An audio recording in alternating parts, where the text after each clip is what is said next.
Perfecto. Muchas gracias. Me alegra mucho. Bueno, entonces a partir de esta visión es que vamos a desarrollar nuestra segunda sesión de lectura crítica, pero para ello quiero retomar la definición que abordamos en la sesión pasada, perdón, que tengo por acá en otra de las diapositivas. Y dice lo siguiente sobre la lectura crítica. El lector crítico profundiza, socava, hace arqueología de los textos, descubre niveles, estratos, recupera estructuras, identifica vestigios. Pero lo más importante, allí donde alcanza su mayor fuerza, es al momento de reconstruir todas las piezas, cuando arma rompecabezas del sentido de la interpretación. Al lector crítico le corresponde volver a reconfigurar los textos, elaborar un nuevo producto intelectivo a partir del cual pueda juzgarse el primer objeto de lectura, porque esa es su principal tarea, valorar, aquilatar, dar juicios razonables sobre un texto. No se trata de mostrar una inconformidad o convertir la obra en pretexto para divagar sobre cualquier cosa. Más bien es lo contrario. El lector crítico fabrica una opinión argumentada y consistente. Entonces, fíjense ustedes todo lo que implica hacer un ejercicio de lectura crítica. Como se plantea acá, implica profundizar, implica socavar, hacer arqueología, revisar cada una de las capas que componen esos textos e ir descubriendo elementos dentro de esas capas, encontrar sentidos ocultos, hacer lo que se llama como una lectura a contrapelo, la lectura entre líneas, aquello que no está dicho, pero que nos ayuda a construir el sentido global de ese texto, ¿cierto? Por eso dice que uno de los aspectos fundamentales es reconstruir todas las piezas y armar ese sentido de la interpretación. Y el lector crítico, por supuesto, no da nada por sentado y desconfía. Desconfía sobre todo de aquello que no está dicho, aquello que no está dicho de forma explícita, ya sea en una imagen, ya sea en un video, ya sea en un texto escrito, en cualquier tipo de formato, de aquello que no se ve a primera vista, que no está allí de forma explícita. Desconfía y también busca esos sentidos ocultos que están allí. Por eso es tan importante. Bueno, entonces, para iniciar con nuestra sesión del día de hoy, entonces voy a invitarlos a que empecemos ya teniendo claridad sobre lo que es ese concepto de lectura crítica. Con este video, permítanme un momento que pase por alto compartir el sonido. Creo, porque yo grito, Johan quiere tinta. Por favor, cerramos micrófonos.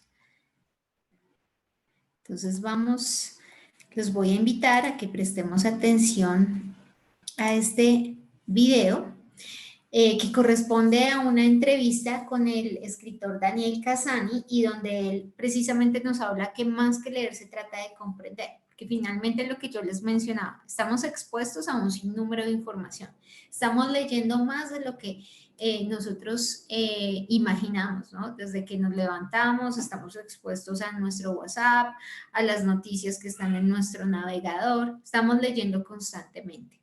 Ahora, lo importante es cómo estamos haciendo esa lectura. ¿Es una lectura superficial o estamos haciendo una lectura crítica? Entonces, revisemos esta propuesta de el escritor Daniel Cassani. Bueno, leer es la actividad general que conocemos en el día a día, ¿no? Decimos leer, vas a leer, te gusta leer, he leído esto, he leído lo otro y tal, ¿no? Decodificar es una parte de leer, es la parte en la que procesamos el lenguaje, en la que observamos las letras impresas, las relacionamos entre sí mentalmente e identificamos que aquellas letras son una palabra con aquel significado. Esto es decodificar. ¿Qué es lo que no es decodificar dentro del ámbito de la lectura, ¿no? Pues son todo un conjunto de procesos en los que relacionamos este significado descodificado con una interpretación, ¿vale? Y esto es lo que se llama la comprensión. Entonces, dentro de la lectura, tradicionalmente se puso mucho énfasis en la codificación, en la descodificación, y parecía que una persona que supiera leer en voz alta un texto ya sabía leer aunque no entendiera nada. En cambio, hoy, reconociendo la importancia que tiene saber decir un texto en voz alta, lo más relevante es la comprensión.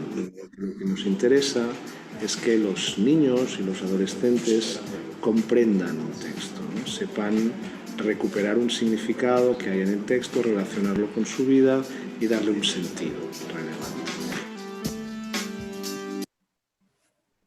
Bueno, muy bien. Entonces, fíjense ustedes que acá Daniel Casani nos propone algo muy importante, y es que ya no se trata solo de codificar aquello que está escrito, que es en lo que se prestaba especial atención anteriormente.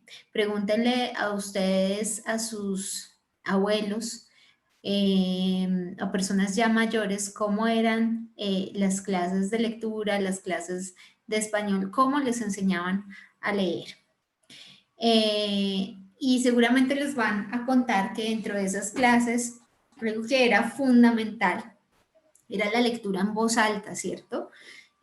A lo que se le prestaba especial relevancia, a la lectura en voz alta. Alguien que leyera en voz alta de la forma correcta, con las pausas que se requieren, incluso con la adecuada posición, porque había una posición establecida para una lectura adecuada, cómo debían ubicarse las manos para coger el libro, para pasar las hojas, muy en relación con lo que era la anterior manual de Carreño. No sé si alguno de ustedes lo conozcan porque son muy jóvenes, pero eso anteriormente era la norma y la ley, ¿cierto?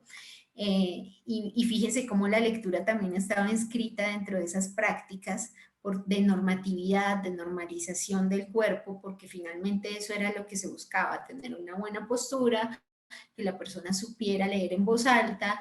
La cuestión de los concursos para recitar poesía era muy importante en ese momento, algo que ya no lo es tanto. Pero resulta que las prácticas de lectura se vienen reconfigurando, se vienen transformando acorde a los modelos. Y no quiere decir eso, pues que obviamente no sea importante que los sujetos aprendan a leer en voz alta. Esto es algo muy importante, incluso pues del desarrollo como tal de la persona, pero ahora lo que prestamos especial énfasis es a la comprensión, a descubrir ese sentido, ese significado, pero más allá también de ese comprender, a esa visión crítica, a esa lectura crítica.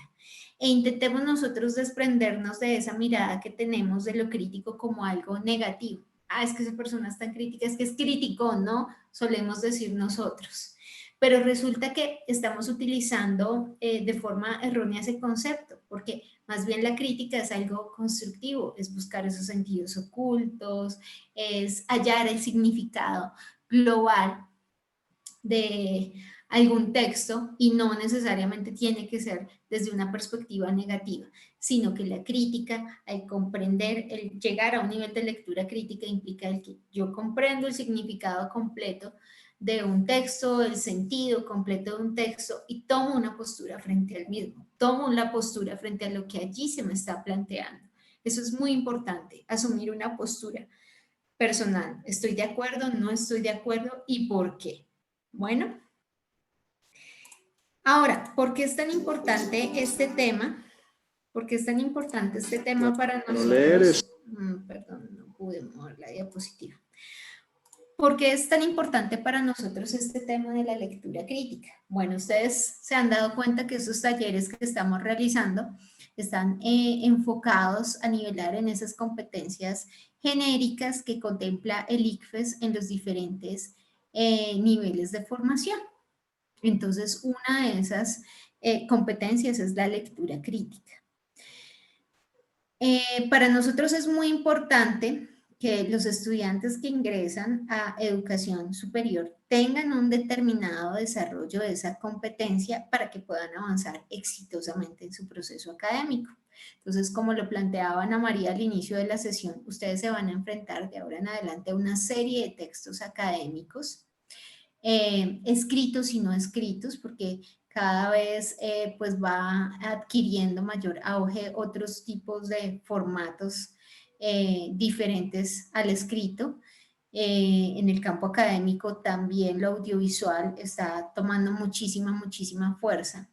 Pero lo que nos interesa frente a todo este tipo de material al que ustedes se van a enfrentar es tal como lo plantea el ICFES, la capacidad que ustedes tengan de entender, interpretar y evaluar los textos que pueden encontrarse tanto en la vida cotidiana como en los ámbitos académicos no especializados.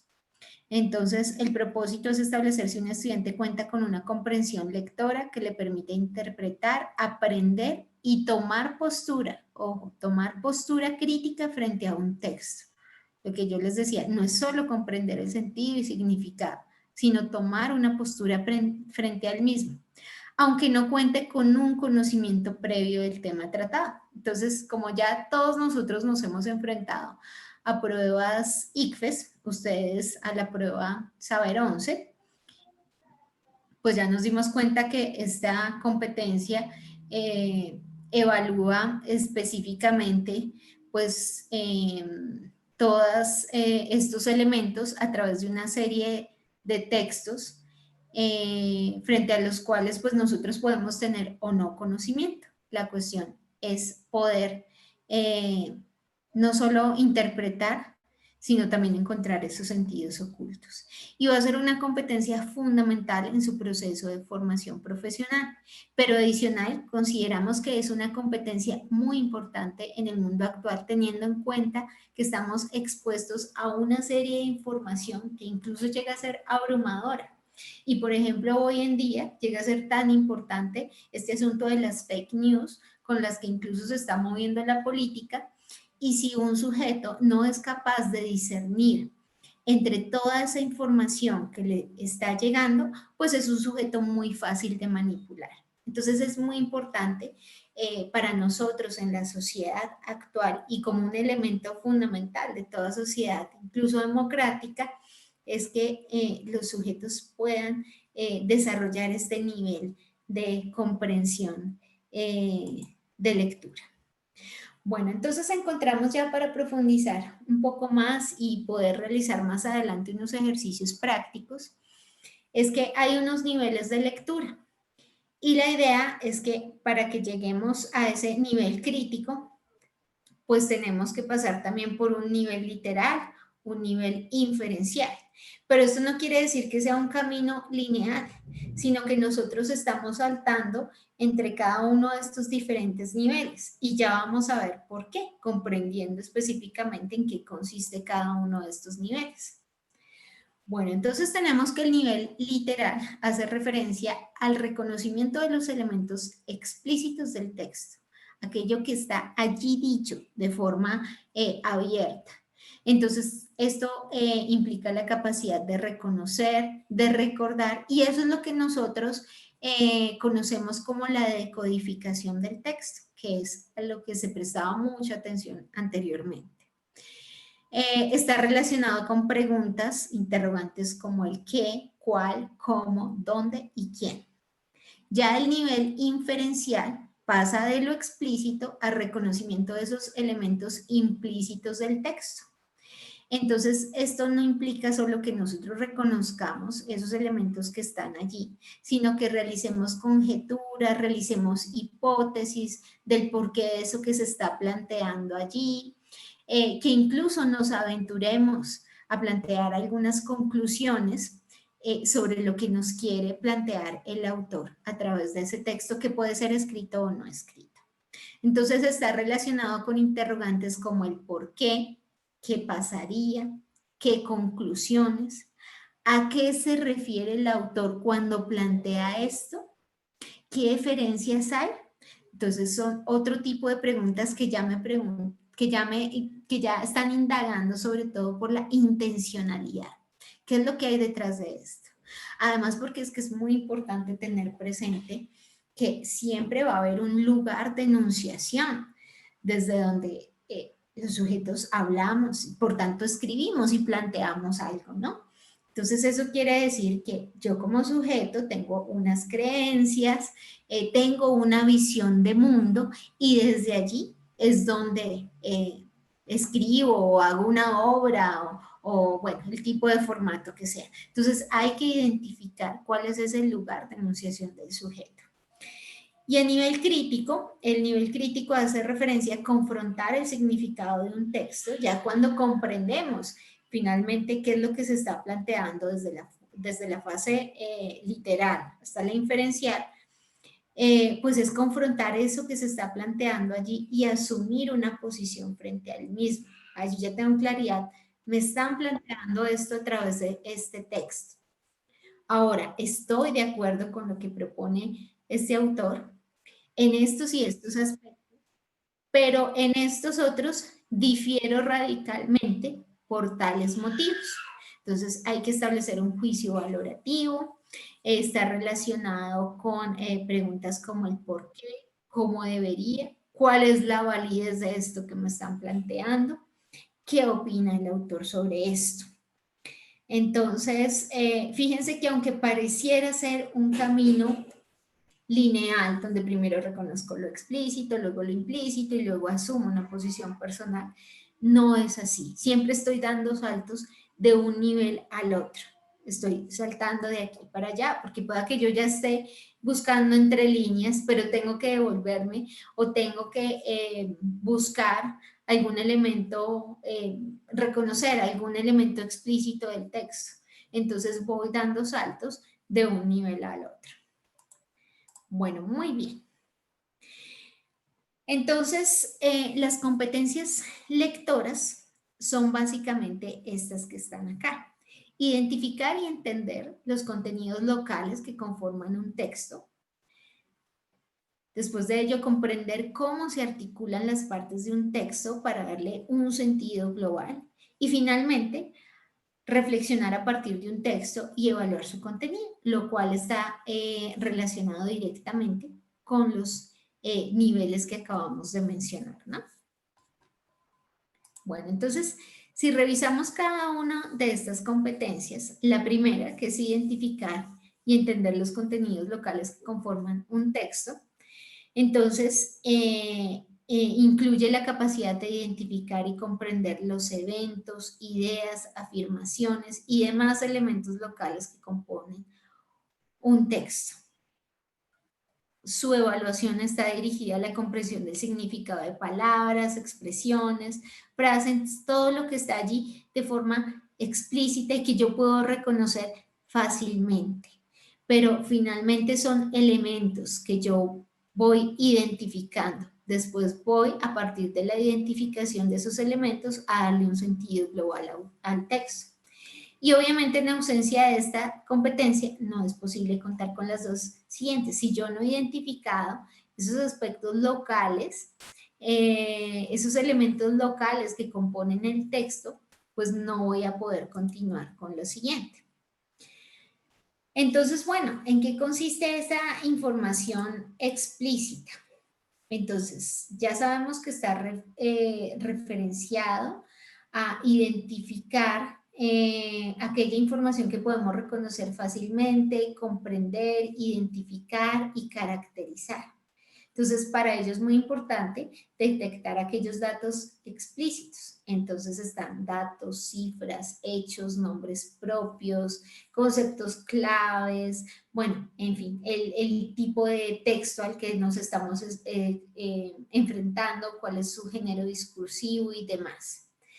Entonces es algo que nosotros podemos reconocer fácilmente y también recordar fácilmente después de realizar una lectura rápida. Fíjense que a nosotros siempre nos recomiendan que realicemos una primera revisión al material de estudio que tenemos, donde identifiquemos palabras claves, el resumen, las conclusiones, títulos, subtítulos,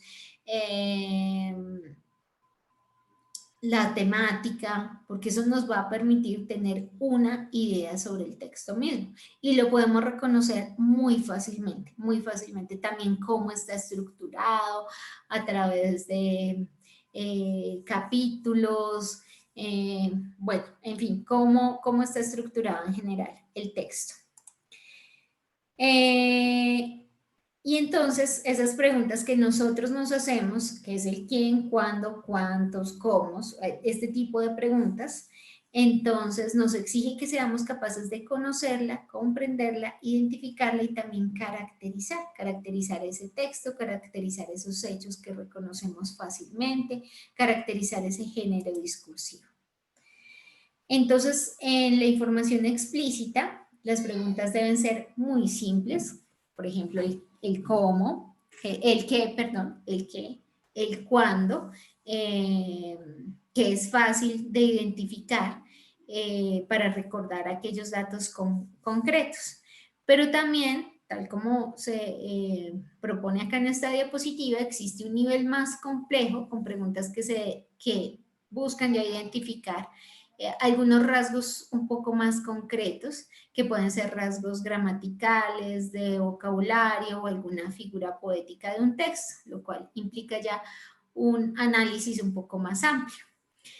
Entonces, por tanto, ya debemos tener un conocimiento sobre esas características formales del texto que se nos están presentando. Entonces, cuando vamos a identificar un género discursivo, entonces debemos estar en la capacidad de caracterizar ese género discursivo al cual responde ese texto. Bueno, en cuanto a la información... bueno, acá hay algunos elementos sobre la información explícita que ya yo les adelantaba, ¿no?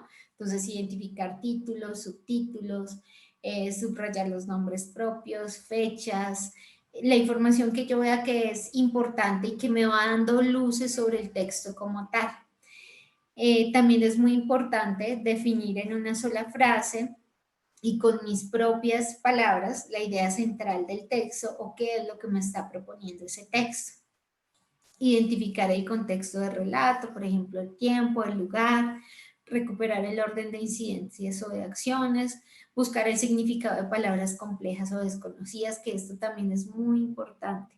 Primero, porque lo más enriquecedor de la lectura, pues es finalmente que uno pueda aprender a través de esa lectura, ¿no? Entonces, si no buscamos el significado de esas palabras que nosotros desconocemos, pues vamos a continuar en el mismo nivel, ¿no? O de pronto estamos dando un uso incorrecto a un determinado concepto. Siempre hay palabras, sobre todo ya en los textos especializados, académicos, hay conceptos que nos dan muchas luces porque son conceptos ya de un nivel más complejo, nos dan muchas luces para poder entender lo que se está planteando allí. Entonces es importante retomar estas estrategias que están acá.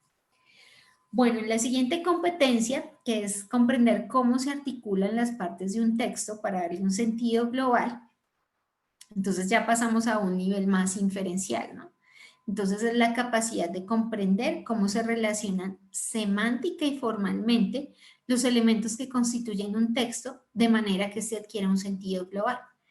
Bueno, entonces en la anterior competencia identificamos cada uno de los elementos que componen el texto, desde lo más sencillo hasta lo más complejo. Y acá ya le estamos dando un sentido global a todos esos elementos. Entonces, por eso las preguntas que la evalúan siempre involucran varios elementos locales de un texto, pero no solo para identificarlos, sino para reconocer y comprender la articulación que tienen entre sí. La competencia anterior simplemente nos permitía identificarlos, caracterizarlos. Este ya nos permite comprender cómo se articulan esos elementos para dar un sentido global al texto. Bueno, entonces acá una frase muy importante sobre la importancia de comprender ese sentido global y dice, el texto no es una suma de oraciones, sino una unidad global significativa Y además es el resultado de una estructuración que da cuenta de la cohesión semántica, de la progresión textual y de los posibles y plurales niveles interpretativos. Entonces es muy importante pasar de la competencia enfocada más a lo explícito, al reconocimiento de las partes de un texto, pasar ya a darles un sentido global para comprender esos múltiples significados que están allí. Bueno, entonces cuando nosotros vamos a identificar dentro de un texto cómo es que está conformado, bueno, pues encontramos que hay apartados, capítulos, subtemas, párrafos, oraciones, palabras, que es lo más básico, ¿no? Pero encontramos también que hay una estructura no solo formal, que hace referencia a esas partes o esos elementos que lo componen según el tipo de texto, sea un ensayo, una obra literaria, una reseña, bueno, en fin, sino que también hay una estructura de ideas formada por el plan de ideas que desarrolla el texto y que hace referencia a su contenido, y esto está más referido a la parte global. Entonces, por eso es muy importante descubrir el texto como un sistema de ideas integradas en un todo.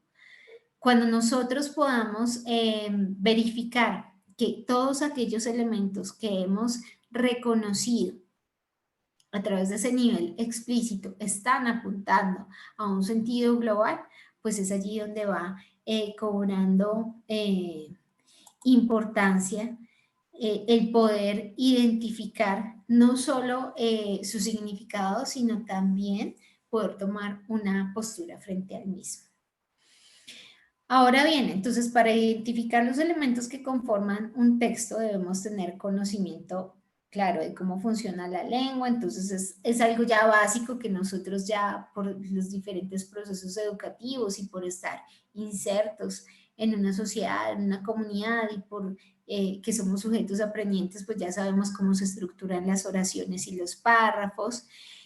También encontramos que es fundamental el sentido común para poder encontrar cómo se relacionan unos determinados elementos dentro de un texto. Y también es muy importante llegar a ese nivel de comprensión global. Entonces, la interpretación general de lo que dice el texto a nivel explícito y elementos menores, nivel literal, para poder identificar las partes que lo componen. Entonces, esto obviamente implica que nosotros reconozcamos no solo esas partes, sino que algo que está acá muy importante es que pongamos en juego nuestros conocimientos sobre qué tipo de texto es, qué intencionalidad puede tener ese texto. O sea, todo texto tiene alguna intencionalidad, todo, absolutamente todo texto. ¿Qué función pretende cumplir? ¿Y qué puedo esperar yo de ese tipo de texto? Esas son preguntas que son claves para poder llegar al nivel de lectura crítica. Bueno, y la tercera competencia, que hace referencia a reflexionar a partir de un texto y evaluar su contenido, que es donde ya vemos concretada la lectura crítica. Entonces es la capacidad de enfrentarse al texto críticamente, que es eso, asumir una postura frente al mismo, pero porque estamos en capacidad de evaluar lo que nos están proponiendo allí. Entonces implica evaluar la validez de los argumentos, advertir supuestos, derivar implicaciones, reconocer estrategias argumentativas y retóricas, relacionar los contenidos con variables contextuales, etcétera. Entonces ya no es solo identificar las partes de un texto y después identificar cómo se articulan para darle un sentido global, sino que ya comprendiendo el significado del texto como tal y su sentido, vamos a evaluar la validez del mismo. Vamos a evaluar sus argumentos, vamos a asumir una postura frente al mismo, y eso nos va a permitir pues encontrar finalmente esos sentidos ocultos que pueden llegar a tener los diferentes tipos de textos. Entonces, la lectura en un nivel crítico implica tomar una posición. Entonces, hay que expresar nuestro punto de vista y exponer las razones que nos mueven a dicha posición. No es que yo no estoy de acuerdo con ese texto porque sí, porque es que yo en la vida he creído en eso que plantea el autor, sino la idea también de los textos y de la lectura crítica, lo muy importante es que nos interpele a nosotros como sujetos, que nos haga cuestionar eso que nosotros hemos pensado que es cierto. Eso es muy importante cuando desestabiliza, cuando una lectura desestabiliza nuestras creencias, nos cuestiona a nosotros mismos. Pero no solo que nos cuestionemos nosotros mismos, sino también cuestionemos lo que nos están planteando allí.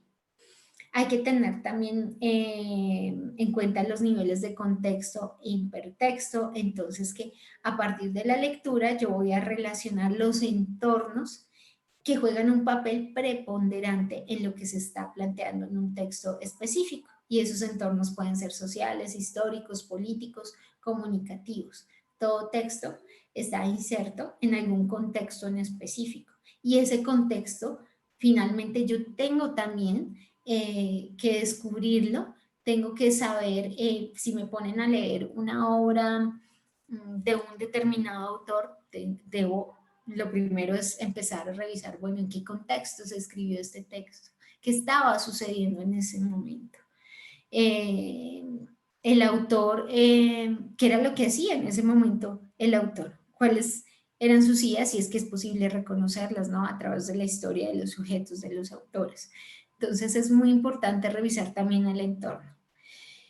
Finalmente la intencionalidad y la superestructura, y es lo que yo les decía, todos los textos se escriben con alguna intención y nosotros debemos descifrar cuál es esa intención, reconocer la tipología a la cual pertenece y establecer la relación que puede darse entre el texto leído y otros textos también. Eso es importante, aunque es de un nivel un poco más complejo, ¿no? Pero puede llegar a hacerse.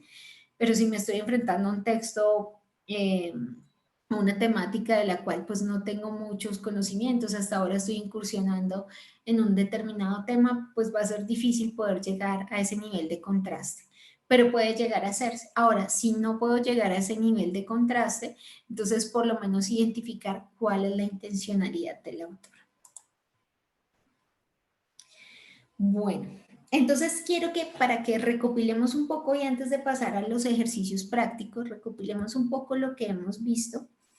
Yo encontré este video de una profe mexicana que me parece excelente, excelente, porque sintetiza muy bien qué es, cuáles son los elementos de la lectura literal, inferencial y crítica y cómo se van dando uno a otro. Entonces los voy a invitar nuevamente a que prestemos atención a este corto videito con el que vamos a aprender mucho.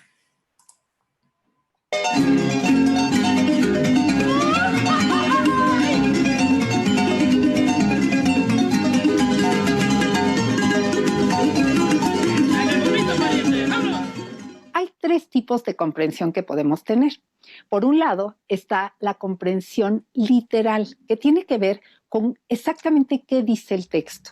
Es decir, fijarme en los detallitos de cada cosita que va diciendo. El segundo tipo es el inferencial, que tiene que ver con interpretar esa nueva información con base en mis experiencias y conocimientos pasados, que también se verán modificados por eso nuevo que estoy yo adquiriendo.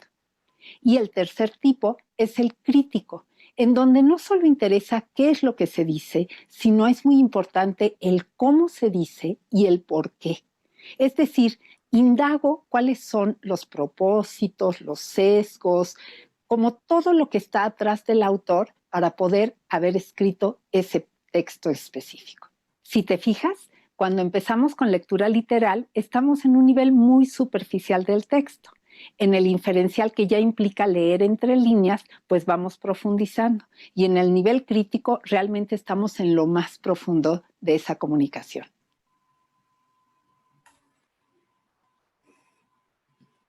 Bueno, muy bien.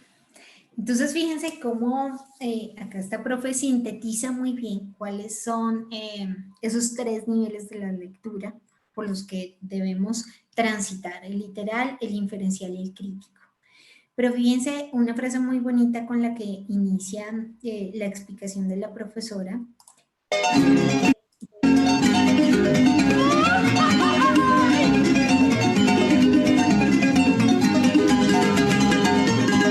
Esta frase: que me parece genial. Dice, el autor solo escribe la mitad del libro. De la otra mitad se encarga el lector. Joseph Conrad. Y es lo que yo les decía ahorita. Nosotros podemos pasar por ese nivel literal, ese nivel inferencial, e incluso llegar al nivel crítico, pero no profundizar en finalmente todo aquello que no está escrito, pero que me acaba de dar el sentido completo al texto. Pero hay algo que tener presente, hay algo muy importante que es necesario tener presente, y es que así como el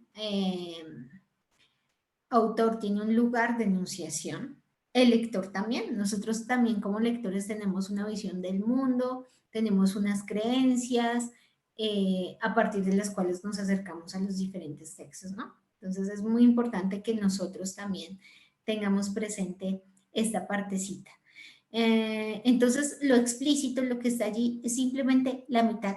Nosotros debemos encargarnos de reconstruir el resto del significado que está allí oculto, latente, y que incluso puede hacer que el autor no solo no lo expresó de forma explícita, de forma intencional, sino porque finalmente el mismo autor no era consciente del impacto que tenía a su nivel de creencia, su visión de vida sobre lo que estaba planteando allí, que puede suceder. Entonces, por eso es muy importante. Esta serie de recursos de la UNAM me parecen geniales porque nos permiten comprender un poco más a cabalidad las temáticas. Bueno, pero antes de pasar a la parte práctica, quisiera saber si hay alguna pregunta hasta aquí. Por favor, escríbanme a través del chat.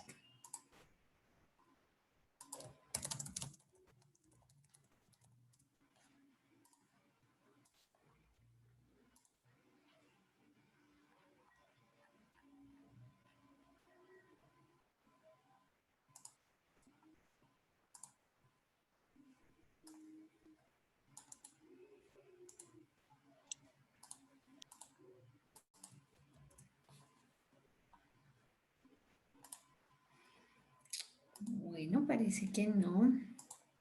Cuando están tan callados, eso puede significar dos cosas.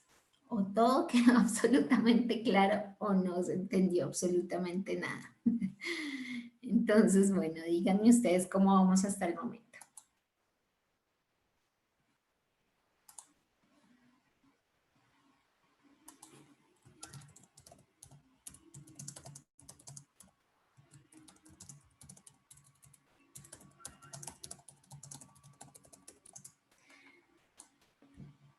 Bueno, todo claro hasta el momento. Sí, la comprensión es algo complejo, pero finalmente es algo que se va dando con la práctica, ¿no? Y ustedes van a practicar por mucho tiempo. Quienes están en procesos de formación profesional, vamos a estar 5 añitos enfrentándonos a diferentes tipos de textos académicos, entonces ustedes van a ver cómo poco a poco pues vamos a ir avanzando y perfeccionando este ejercicio de lectura crítica y también de escritura crítica, porque finalmente una y otra están relacionadas. Entonces, no es lo mismo que ustedes lean un texto hoy y que lo retomen en unos años, 2 o 3 años, el nivel de comprensión ha variado altísimo, altísimo, altísimo. Bueno, entonces ahora sí los quiero muy participativos, muy participativos, porque vamos a hacer una serie de ejercicios para poder, a través de la práctica, comprender un poco más sobre este tema. Bueno, entonces, voy a mostrarles un texto y a partir de ese texto, unas preguntas que son las que suelen hacernos en las pruebas ICFES y lo que vamos a determinar en este primer ejercicio es a qué nivel de lectura se están refiriendo, al nivel literal, al nivel crítico o al nivel inferencial. Entonces vamos a ver nuestra primera lectura. Dice, de acuerdo a la encuesta nacional de juventud 2010, la situación real de los jóvenes en edad de cursar la educación media superior es la siguiente. Del total de la población de entre 16 y 18 años, alrededor de 8 millones, el 50% se dedica solo a estudiar. Es decir, que apenas la mitad de nuestros jóvenes experimenta el estado óptimo del aprendiz. Es decir, que puede disfrutar del maravilloso derecho de dedicarse solo a estudiar. En contraste, la mitad restante vive condiciones difíciles en una escala que va de menor a peor. 15% son encomiables guerreros, entre comillas, porque hay que ser verdaderamente guerreros para atender la doble jornada de trabajo compuesta por un empleo precario y estudio. 17% se dedica solo a trabajar, de modo que vive la experiencia temprana de casi, entre comillas, soldados rasos, para alimentar un ejército de trabajo informal, mal remunerado y sin seguridad social y laboral. Y el 18% restante vive en condición, entre comillas, de vasallo o joven nini, también entre comillas, como hoy se conoce, ya que no tiene la alternativa ni de estudiar ni de trabajar. Es un texto de Francisco Miranda del 2014, el problema de la desafiliación educativa. La idea es poner en práctica todos estos elementos que acabamos de contextualizar en la primera parte, ¿no? Por eso yo incluso les señalaba cuando algún término allí está entre comillas, porque eso también nos habla bastante de la posición del autor, ¿no? Entonces vamos a ver con la primera pregunta. Dice, en opinión del autor, ¿qué debe hacer un joven de entre 16 y 18 años? Entonces, cuando están haciendo esta pregunta, ¿a qué tipo de información se están refiriendo? ¿A un nivel inferencial, a un nivel literal o a un nivel crítico? ¿Qué creen ustedes? Los leo a través del chat.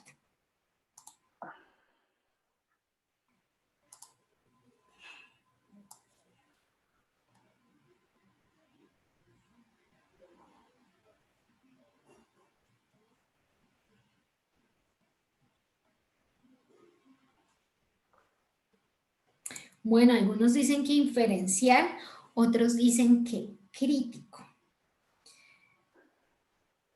Bueno, me gustaría que alguno de los que dice que es crítico o inferencial pueda habilitar el micrófono e indicarnos el porqué de su respuesta. ¿Quién se anima? Yo. Dale. Hola. Sí, te escuchamos. Pues yo creo que es inferencial, pues teniendo en cuenta que pues eso se basa como mucho en las estadísticas de lo que ha tratado o pues de lo que se ha visto. Entonces, pues básicamente es como de que él hace como esa inferencia basado en las estadísticas que ha venido recabando pues con anterioridad o pues que ya se hayan visto. Listo, muy bien, gracias. Ahora, alguno de quienes afirmaron que hace referencia al nivel crítico nos puede compartir las razones por las que elige esta opción.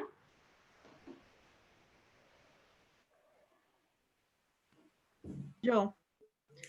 Sandra, Bueno. yo pienso que ahí él está mostrando una radiografía de lo que realmente está pasando pues a nivel de Colombia y a nivel de Sudamérica. Entonces él muestra también, pues muestra todo lo que pasa y muestra, digamos, los porcentajes y al mismo tiempo pues dice que también que algunos son, pues que algunos son privilegiados por tener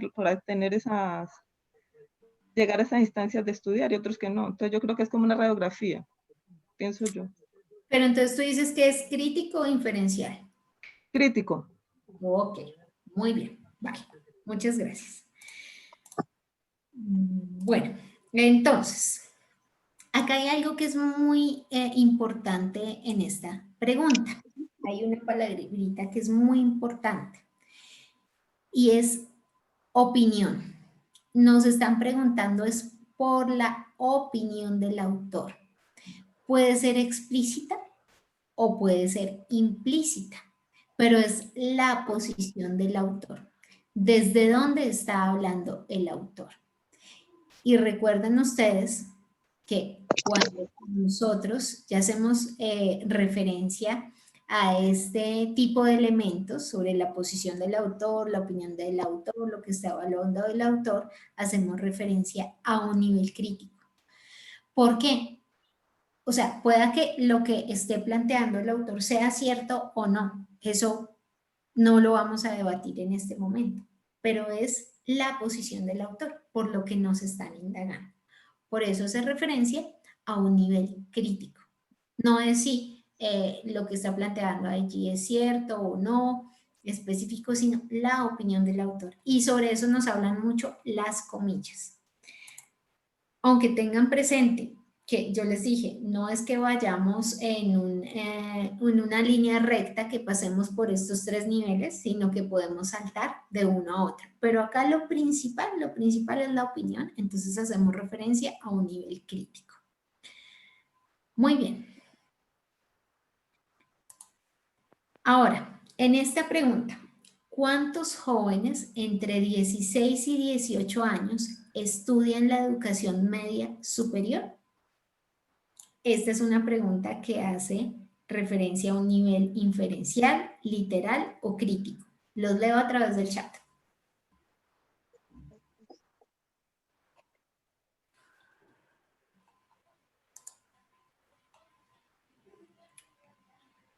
Literal, ¿no se ve la segunda pregunta? Acá. Creo que ya la ven. Literal, literal, literal.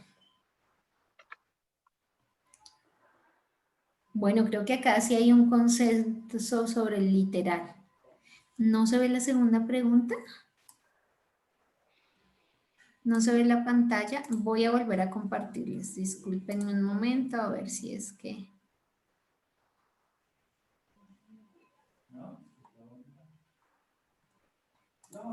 Voy a compartirles nuevamente pantalla. A ver si es que por alguna razón yo cometí algún error.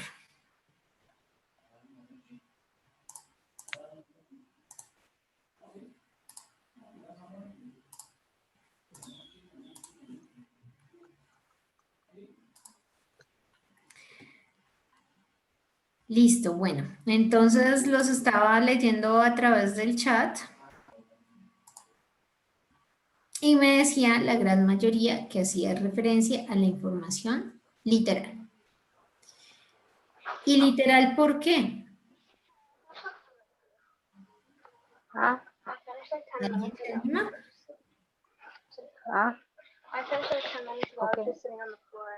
Por ahí hay alguien con micrófono habilitado, no sé si quiere compartirnos el por qué indica que es literal. Yo. Sí, señor, cuéntanos. Bueno, porque es el primer nivel de lectura en donde se reconoce, se identifica los textos, fechas, datos. Entonces aquí la pregunta solo nos dice cuántos jóvenes entre 16 y 18 estudian educación, es decir, cómo tomar una pequeña información, pero solo reconocerla, no se indaga ni nada por el estilo. Ok, muy bien. Entonces hace referencia a lo explícito dentro del texto. Finalmente creo que acá está, ¿no? Alrededor de 8 millones, el 50% nomás se dedica solo a estudiar. Entonces hace referencia al nivel explícito. Muy bien. Y esta de acá, ¿cuál es la postura de Francisco Miranda sobre el hecho de que la mitad de los jóvenes no estudia ni trabaja o estudia y trabaja? Nivel inferencial, literal o crítico. Los leo a través del chat.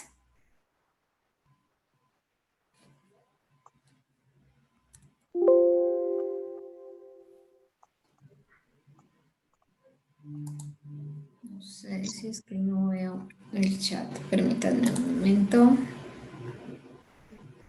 Bueno, acá me dicen que crítico, crítico, crítico. ¿Alguien quiere compartir por qué?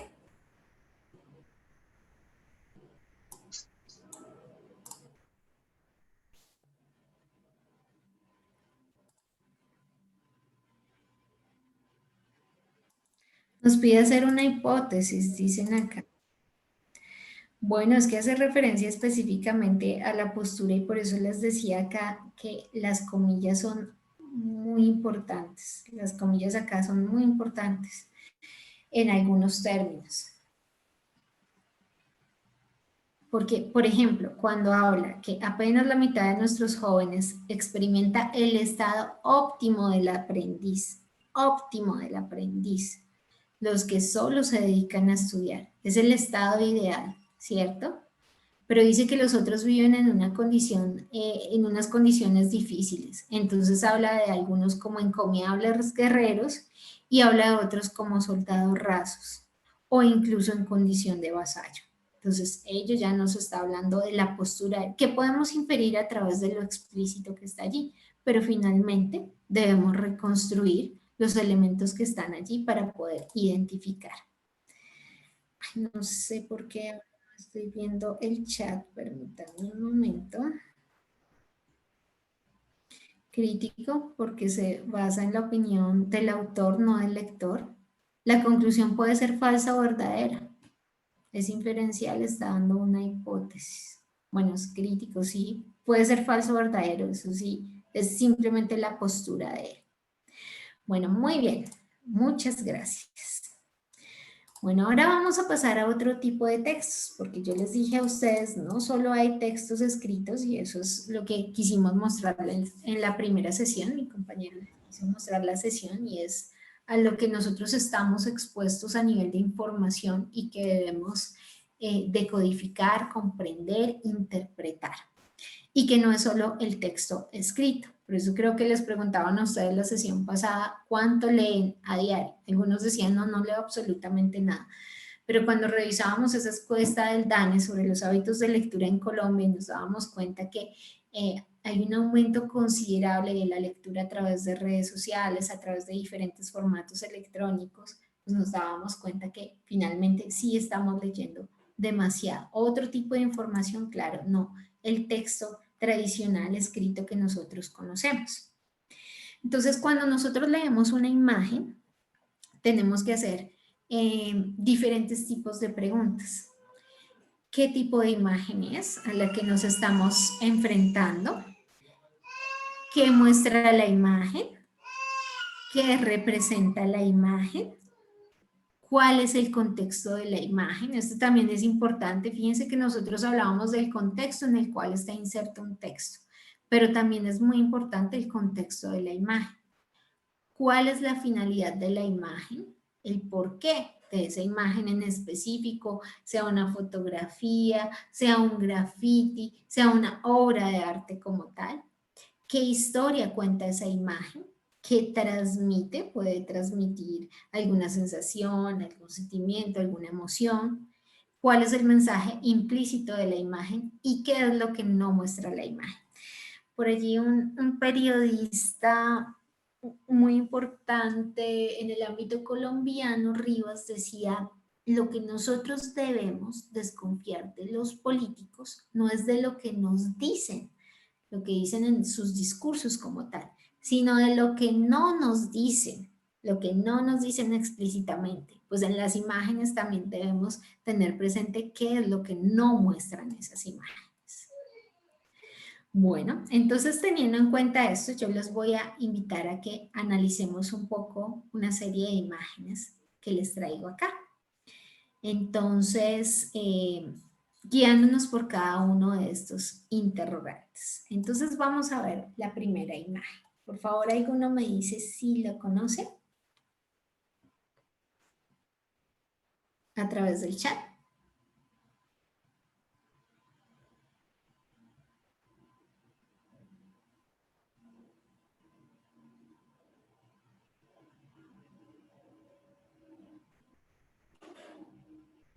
¿Es como de Picasso? Sí, señor. Es una obra muy famosa de Picasso.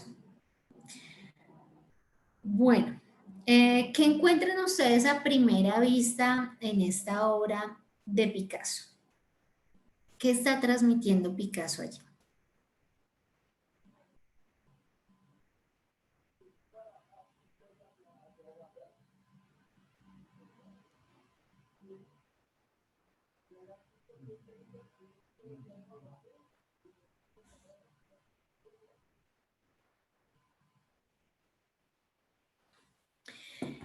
Bueno, les doy allí una pista. El título es el Guernica, que alude a un bombardeo.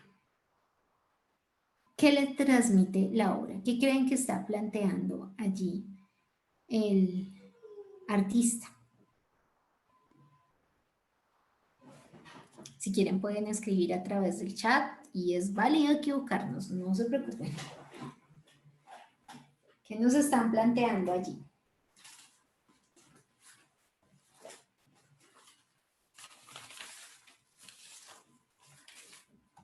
No sé si es que no veo el chat. Ok, bueno. Voy a leerlos, qué pena quito. Muy bien, Guernica de Picasso. Sufrimiento, guerra, como desespero y sufrimiento, dolor, discordia, pelea, sufrimiento, dolor, angustia. Una difusión entre animales y personas, masacre, guerra, batalla, pedazos de cuerpos y animales, armas, derrota, dolor, sufrimiento, confusión, dolor. Bueno, entonces es claro para todos que allí hay sufrimiento, que allí hay señales de lo que puede ser la guerra, ¿no? ¿Alguien conoce un poco sobre el contexto de la obra?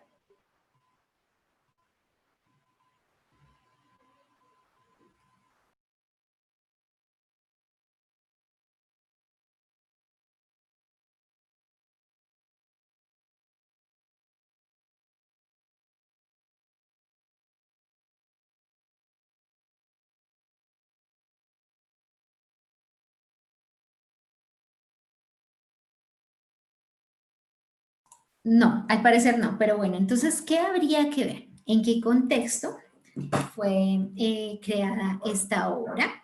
¿Cierto? Y finalmente, ¿qué es lo que se está retratando allí de forma explícita? Hay que tener presente el contexto, como bien los hablábamos, el contexto es fundamental.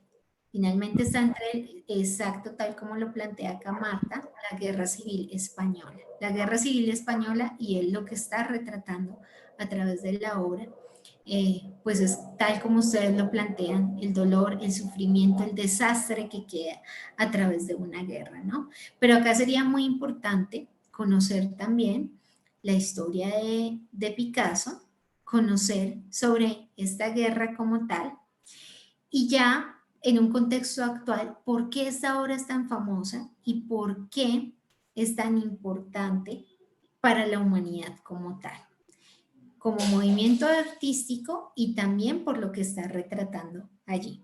Bueno, muy bien, vamos con la siguiente imagen. Esta ya no es una obra de arte, es una fotografía. ¿Qué ven ustedes allí? ¿Reconocen a alguien? ¿Algún símbolo que sea importante para ustedes? Sí, él era el dueño inicial, Hugh Hefner, creo que el de Playboy. Y ahí están los conejitos de Playboy. Muy bien, así es. Está el fundador de la revista Playboy, que se convirtió en un ícono, ¿cierto? Esa revista, el señor también, quien ya falleció, pero el señor también, pues muy famoso, fácilmente ustedes lo reconocieron. Y está el icono del conejito y de las conejitas, ¿no? ¿Qué les dice a ustedes esa imagen que está ahí?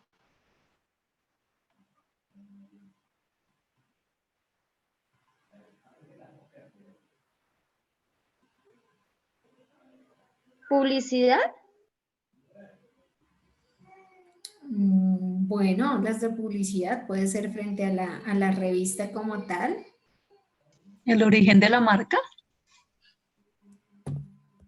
Sí, el origen de la marca. Finalmente es una imagen pues antigua, ¿no? Es una fotografía antigua. Creo que esa revista fue fundada hacia los años 50. ¿Qué más les dice esa fotografía? Voy a ver cómo los veo a través del chat.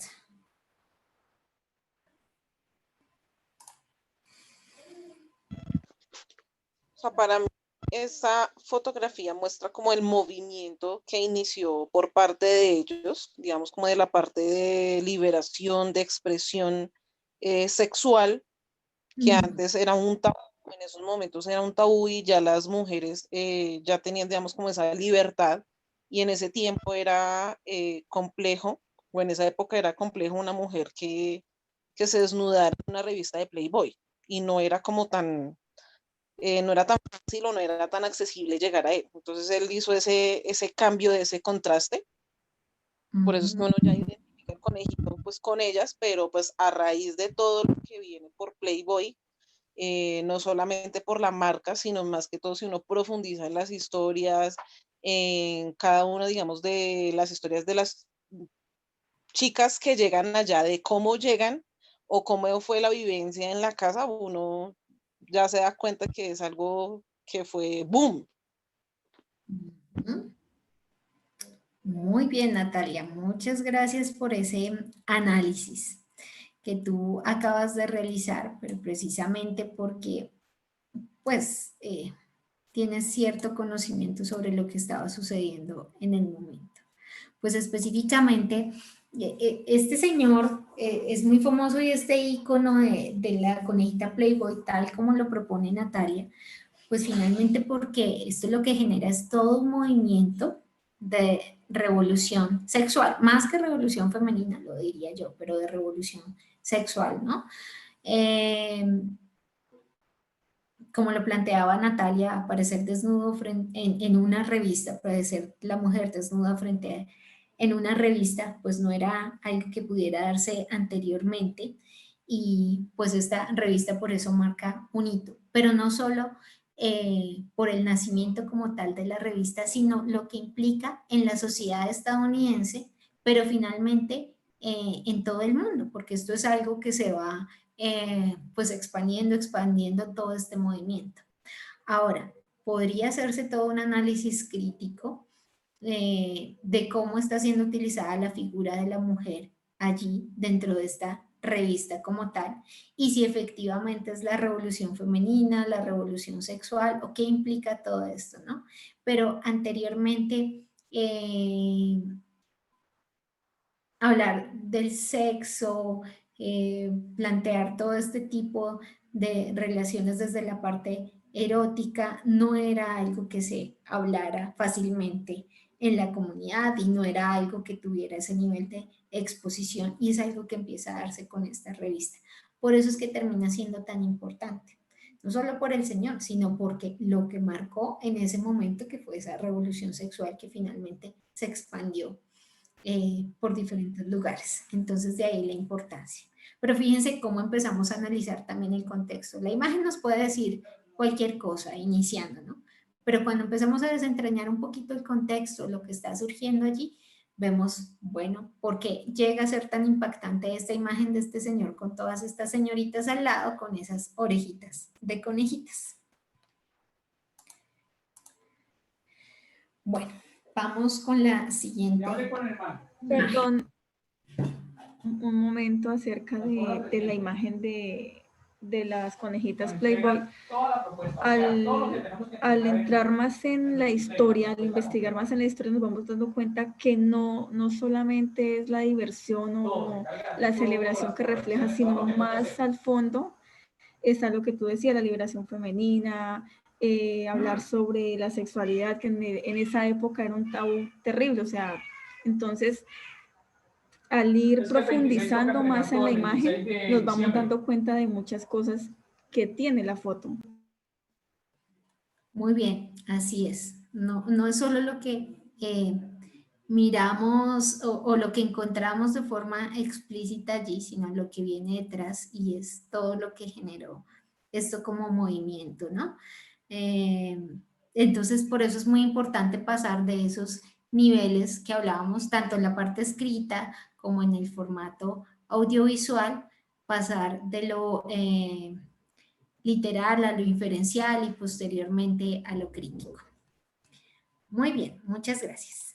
Ahora vamos con esta imagen. ¿Alguno de ustedes reconoce esta imagen? Sí, esa imagen, si no estoy mal, hace parte de la bomba de Hiroshima. Ujú. Uno de los premios, no sé si fue, bueno, uno de los premios de fotografía, es una de las imágenes más impactantes que tuvieron, porque la niña que aparece en esa imagen precisamente tuvo quemaduras bastante complejas y muestra el rostro de esos niños que sufrieron en ese ataque. Muy bien, es específicamente la guerra de Vietnam. Acababa de ocurrir un ataque allí en una de las ciudades y uno de los fotógrafos estaba allí para tomar esta imagen pues tan desgarradora, ¿no? De los niños huyendo precisamente de esta situación tan horrible. ¿Qué les dice la imagen? Leo que destaca maltrato, dolor, sufrimiento, guerra, violencia.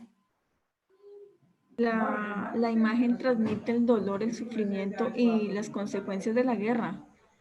Independientemente de que en el momento de la guerra de Vietnam hay muchas imágenes iguales. Entonces, la imagen refleja mucho dolor, mucha tristeza. Muy bien.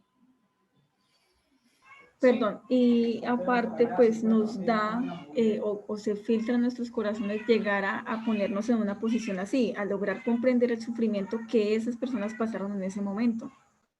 Uh-huh. Bueno, pues estaban bombardeando una de estas aldeas y salieron huyendo pues precisamente de este ataque y cuenta ya la niña que aparece allí, cuenta ya cuando es mujer adulta, pues que salieron corriendo, huyendo, pero ella lo que sentía era un calor horrible, un calor intenso, muchísimo dolor, y ella misma se arrancó, que estaban llamas la ropa, entonces quería deshacerse de su ropa porque se estaba quemando, ¿no? Y en ese momento, pues, este fotógrafo, y finalmente, tal como ustedes lo dicen, se convirtió, pues, en una fotografía icónica que recibió muchos premios, porque pues, lograr una imagen así es impresionante. Mucho dolor que hay detrás de esta imagen, habla mucho también de nosotros como humanidad, de los desastres, de los horrores de la guerra. Y bueno, tendríamos en este caso ya que empezar a indagar sobre el contexto en el que surge este suceso. Bueno, muy bien. Continuemos. Esta imagen. ¿Quién es este señor que aparece acá? Steve Jobs, el inicio de la era tecnológica más grande que ha existido hasta el momento. O sea, es una leyenda de la tecnología. Uh-huh. Y esa maquinita que está ahí, ¿por qué es tan importante?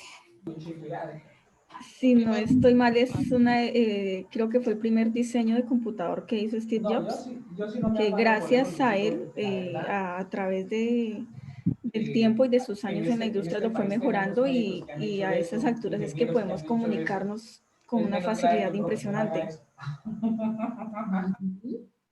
Muy bien, efectivamente, pues reconocemos allí a Steve Jobs. Con una de las primeras computadoras, ¿no? Por esto esta imagen es tan icónica. El inicio de la era tecnológica y bueno, el impacto que ha tenido esta maquinita en el mundo entero y que yo creo que él ni siquiera se imaginó, o tal vez sí se lo imagina, bueno, los que conocen la historia, creo que sí, pero quién sabe si a este nivel en el que estamos hoy en día, ¿no? Bueno, entonces veo que conocen un poco sobre la historia y demás. Fíjense cómo detrás de una imagen podemos encontrar todo un contexto para descifrar el significado y el impacto que tiene esta imagen hoy en día. Vamos con la siguiente. ¿Qué es este objeto que está acá? Creo que es un tesoro maya.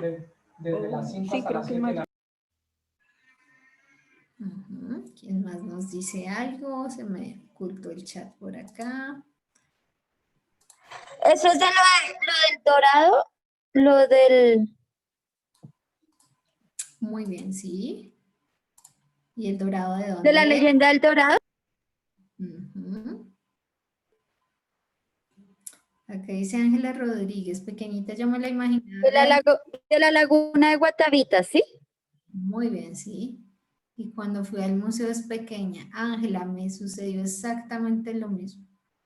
Cuando fui hace muchos años en el colegio y la vi, me la imaginaba grande, es pequeñitita, pequeñitita. La balsa muisca, muy bien, la balsa muisca. ¿Qué dice este objeto para nosotros?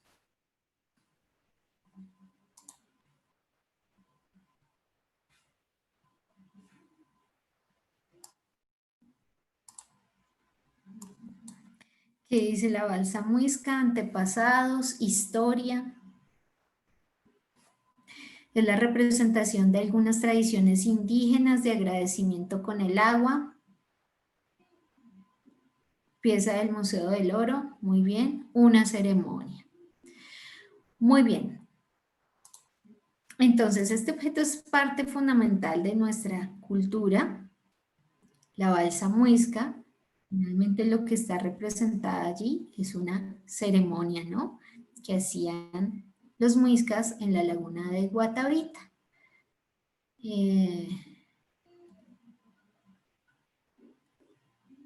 Habla mucho de nosotros, de nuestra historia, pero también si nosotros revisamos un poquito más, no solo de nuestra historia, sino también de Europa, de España. Finalmente, fíjense cómo se ha descontextualizado un poco esta pieza que la hablan del dorado, incluso hay alguna película de Disney que muestra el dorado como si fuera algo de México, pero es una leyenda nuestra, ¿no? Y también como esta pieza, que finalmente lo que muestra es a un sacerdote sumergiéndose en una laguna de oro, ¿no? Que los españoles lo tomaron de forma literal y es donde se genera la leyenda del dorado y buscaron la ciudad de oro, donde ocurría este rito, donde ocurría esta ceremonia. Entonces, así como nos habla de nosotros, de nuestra cultura, de nuestros antepasados, de nuestras luchas como tal, pues también muestra una historia muy desgarradora de la conquista, ¿no? Finalmente, por la búsqueda de esta ciudad de oro también se cometieron muchas atrocidades en el continente con toda la población indígena. Y bueno, esta pieza que ya reposa, como ustedes ya han podido ir a visitarla en el Museo del Oro y que es muy emocionante verla, quienes no la han conocido, bueno, cuando pasa esta situación y podamos retomar algo, las condiciones de salud pública, ojalá puedan ir a verla con toda la majestuosidad de esta pieza tan chiquitica, pero que dice tanto de nosotros. Y que sería importante hacer una lectura desde todas estas perspectivas para encontrar también por qué es tan importante. Listo, esta imagen.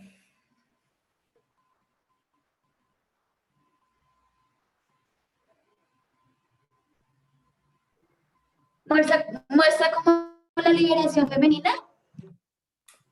Refleja el empoderamiento femenino. Muy bien, ¿alguien más?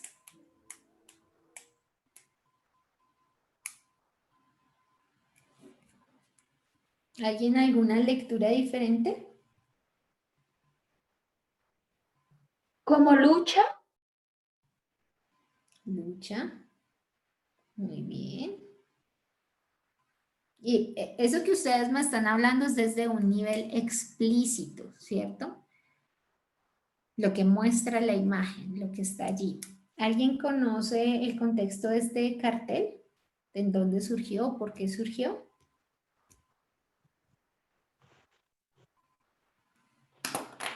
Voy a ver si los leo en el chat, no sé por qué tengo que salir. Muy bien, Guillermo nos está hablando acá. Nos habla de un cartel de propaganda de la Segunda Guerra Mundial. Muy bien. Tienes claridad de dónde es y eso ya nos habla de algo diferente. Fíjense que ustedes lo relacionaron con feminismo, liberación femenina, cambio de mentalidad, empoderamiento, fuerza. Pero ya quienes saben que está inserto en el contexto de la Segunda Guerra Mundial, ¿qué nos pueden hablar o contar sobre este cartel? Si quiere alguien se anima y puede habilitar su micrófono. Si no estoy mal, hola. Es un homenaje a Naomi Parker. ¿Y quién era ella?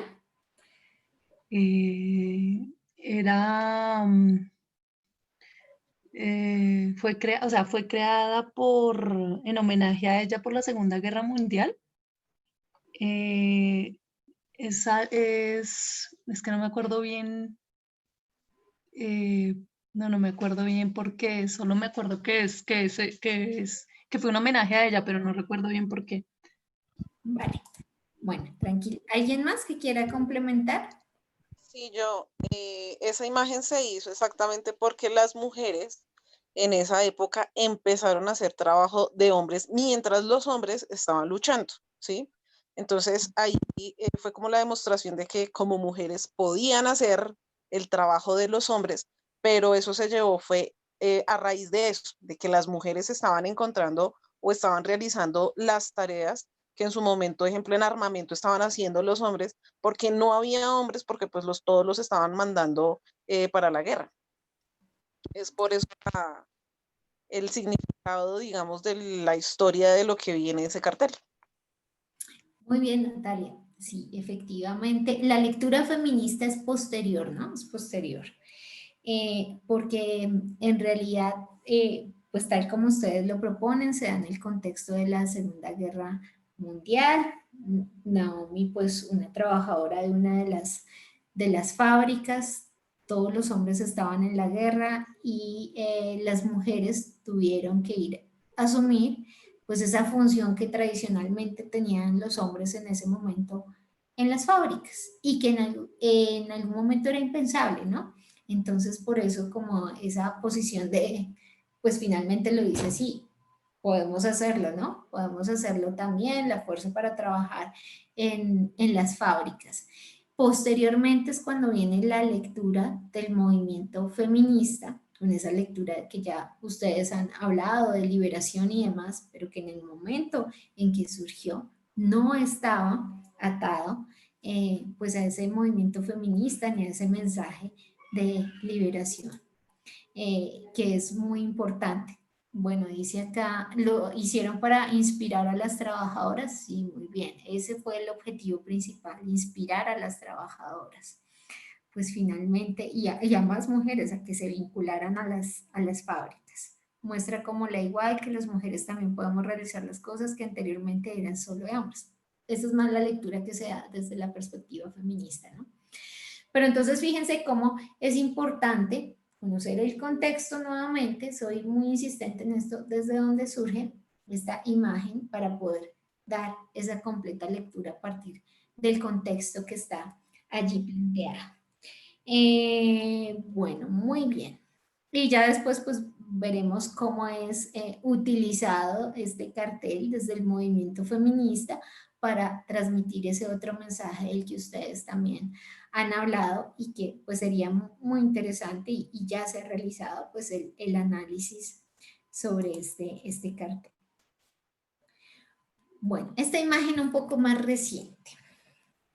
¿Qué es y qué les dice esta imagen? Es una fotografía. Es una fotografía del Papa. Y creo que está reflejando, no sé, algo referente a alguna oración o alguna misa. Si no estoy mal, fue tomada en este momento de confinamiento. Muy bien, sí señora. ¿En dónde está el Papa? En la Ay, perdón, ¿cómo es que se llama? En el Vaticano. El Vaticano. Bueno, voy a leerlos por acá, a ver qué me dicen de esa imagen. En cuarentena, Papa Misa transmite salvación, esperanza frente a la pandemia. Bueno, pero esto, este mensaje de transmite salvación y esperanza frente a la pandemia,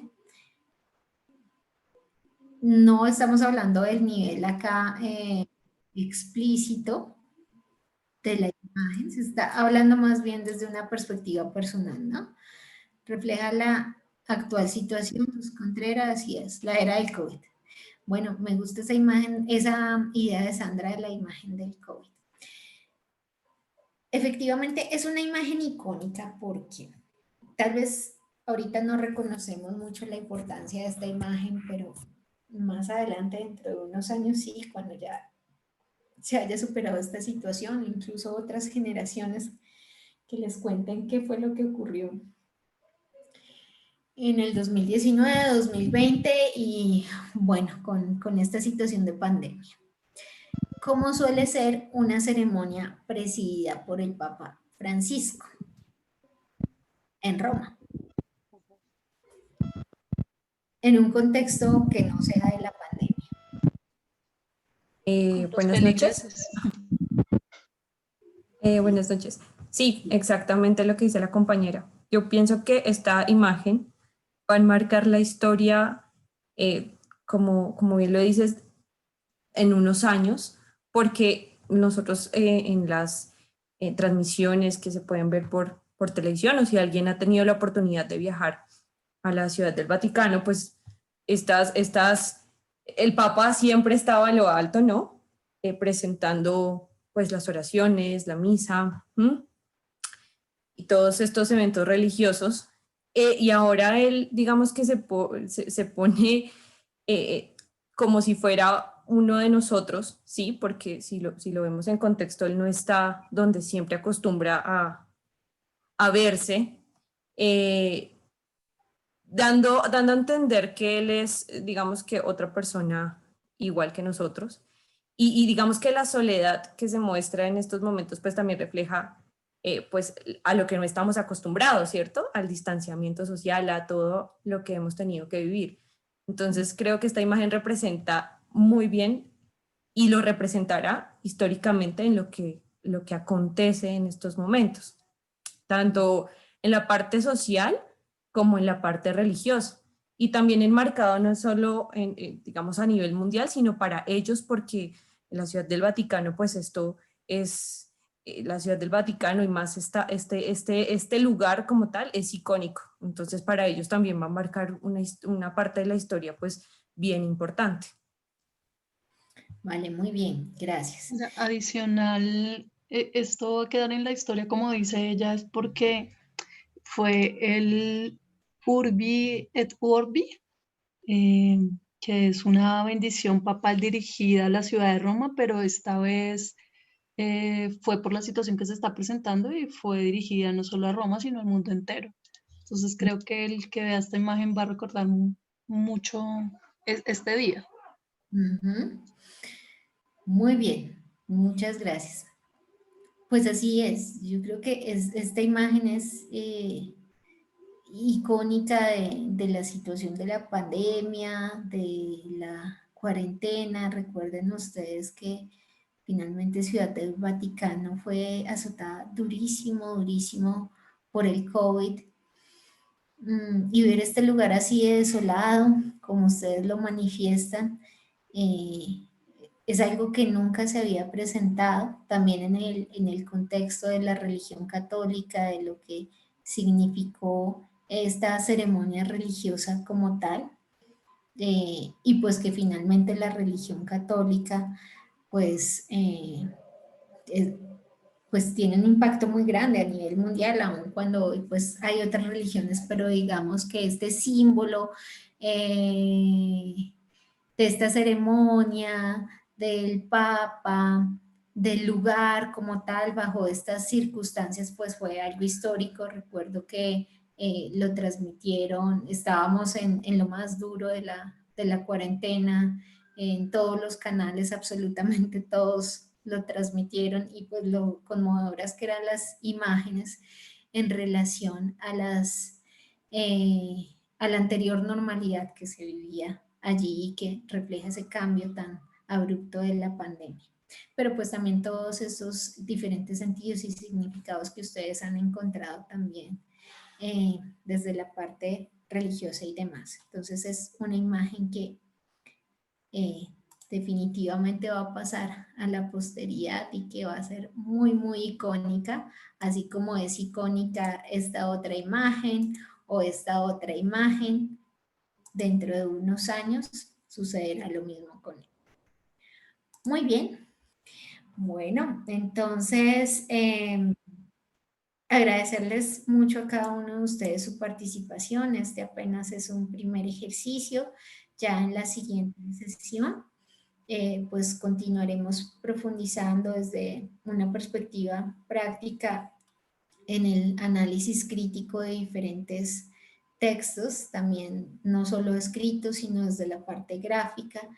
Yo creo que más que a través de 3 sesiones nosotros podamos aprender absolutamente todo sobre lo que es la lectura crítica y cómo desarrollar ejercicios de lectura crítica, pues es que nosotros tengamos esa visión un poquito más amplia sobre la lectura y lo que significa realmente para nosotros, no solo en el campo académico, sino en la vida cotidiana, poder hacer un ejercicio de lectura crítica de la diferente información a la que nosotros nos enfrentamos diariamente y reconocer, claro, pues aquellos elementos que son importantes y aquellas competencias que son fundamentales para desarrollar un ejercicio de lectura crítica, pero que ojalá desde que nos levantamos y nos enfrentamos al primer texto, desde que leemos una noticia en redes sociales, alguna información, desde que, no sé, si seguimos a un determinado político, a una figura pública en Twitter y estamos leyendo sus tweets, pues podamos realizar también una lectura crítica de todo esa información a la que nos exponemos diariamente. Entonces, les agradezco mucho su participación. Los invito a continuar con el siguiente taller, pero también a vincularse a la última sesión de lectura crítica que se desarrollará el próximo lunes de 6 a 7:30 p.m. Fue un placer acompañarlos en esta sesión. Entonces, doy paso a mi compañero para que continúe con el siguiente taller. Muchas gracias y una feliz noche.